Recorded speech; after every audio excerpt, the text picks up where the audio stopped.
If you've been hanging around with me for a while, you know that I'm a huge proponent of sitting down for your meals. This is exactly the reason why I want you to do that. I want you to give your body the message to sit down. I'm going to give you some food. I'm going to nourish your tissues.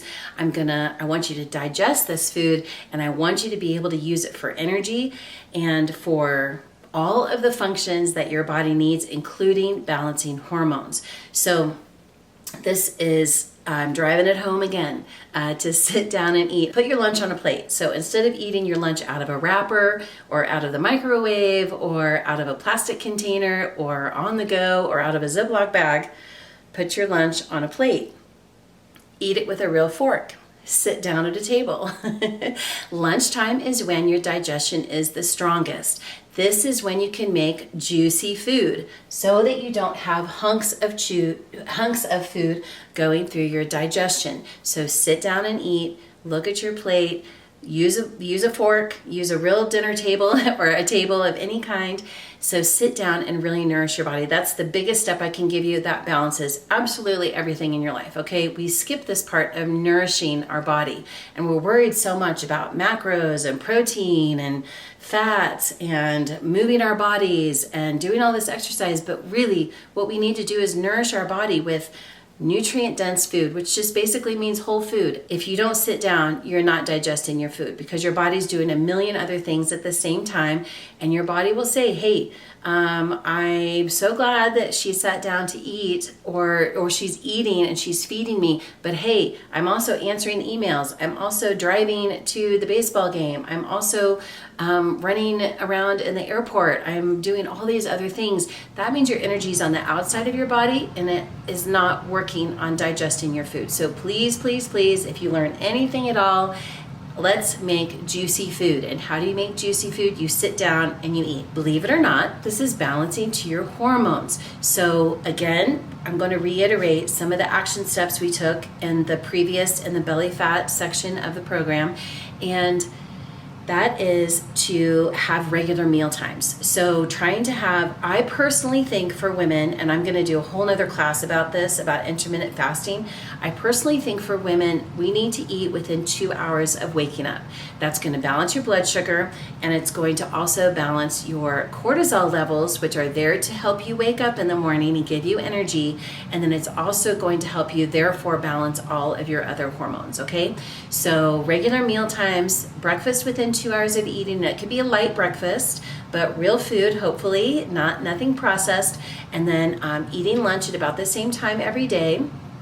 And then dinner time at about the same time every day. So just focusing on trying to get 3 meals. We do not want to be eating bars all day. We don't want to have like a little handful of almonds or a handful of nuts. That's not enough. It's not going to cut it. A protein shake or like a smoothie in the morning, that sounds great to me. I love a smoothie in the morning.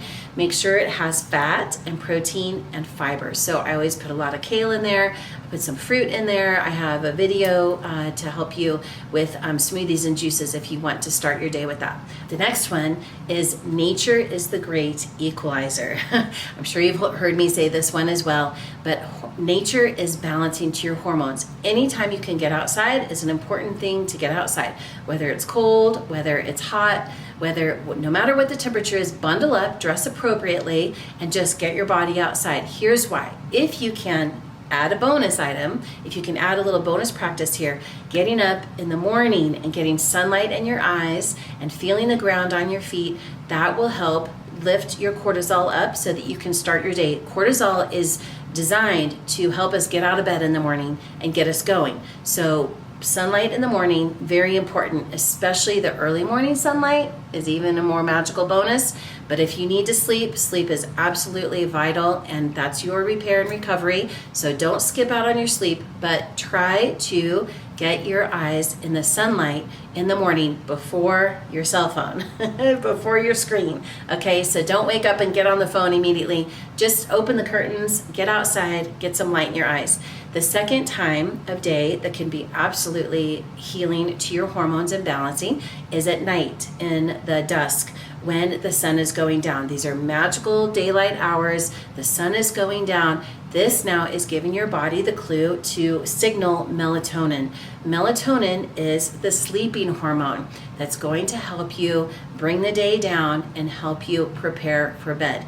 Outside, sunset hours, dusky hours, the more that you get in touch with the sun going down, the more easily your hormones balance, and also you'll be able to get a deeper night's sleep. The next thing I wanted to say about balancing hormones is remember, in fact, in our last talk, when we were talking about the 3 different buckets of hormones, and obviously there's a whole lot more hormones. I've already mentioned a few that I didn't even include here. When you try or work towards balancing one of the buckets of hormones, they all begin to balance a little bit better. So that's why in holistic health, it can be so easy. It doesn't have to be complicated, and we don't have to create a bunch of rules in order to feel better and to feel balanced. In fact, in just 7 days, 4 to 7 days even, if you start to add in some of these action steps, some of these very simple practices, you will begin to notice a balance in your hormones. And once you start to work on one of them, they all fall into place. Remember, they are this beautiful orchestra, and so when one group of the orchestra, practices and they really get their music right, the whole orchestra sounds so much better. Okay, so remember, when you're focusing, do what feels quickest and easiest. So is it eating your meals? Is it getting to bed earlier? Is it getting out into nature? Is it chewing your food and enjoying your lunch while you're sitting down at a table? Just pick one. You don't have to do all of them all at the same time. I'm giving you some options here. So you pick one and notice how it helps everything fall into place. The last thing I want to talk about as we wrap up this talk today is, can you be of service to people? Can you help your people? Can you do all the things that you want to do? Can you say yes to all the yeses that you want and say no to the no's without feeling depleted? So this is the key, I think, because the truth is stress is not going away. Our life is going to continue to be stressful. In fact, every phase of life has its own challenges and difficulties.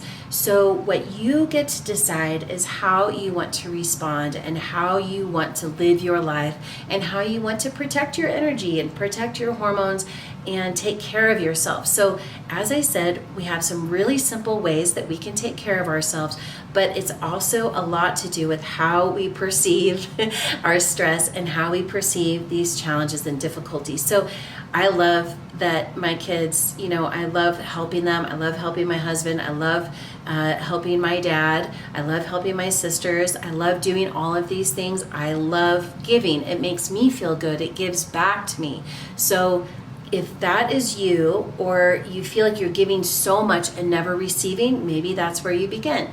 Work on receiving, letting someone else do something for you. It's actually a gift that you're giving them when you let someone else give to you. And where can you still help and still show up, but not get depleted? This is up to you. This is up to your brain. You're in charge. You can decide, do you want to be stressed out or do you want to be balanced?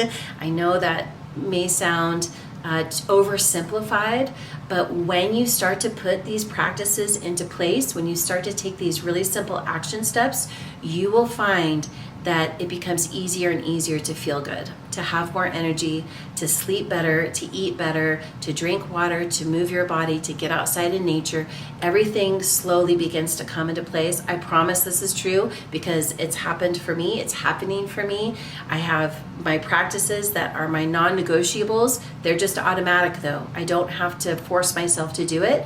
I just listen to my body and I take action accordingly. And that's what I want for you. So thank you for being here with me today. And I look forward to hearing how you're navigating your stress and your sex hormone balance and how you're sitting down to eat and nourishing your beautiful body and how you're hopefully enjoying nature in any way, morning, afternoon, evening, whenever it feels appropriate that you can get outside and take some deep breaths into the fresh air. So thanks again for being here with me today. I'll see you in the next video.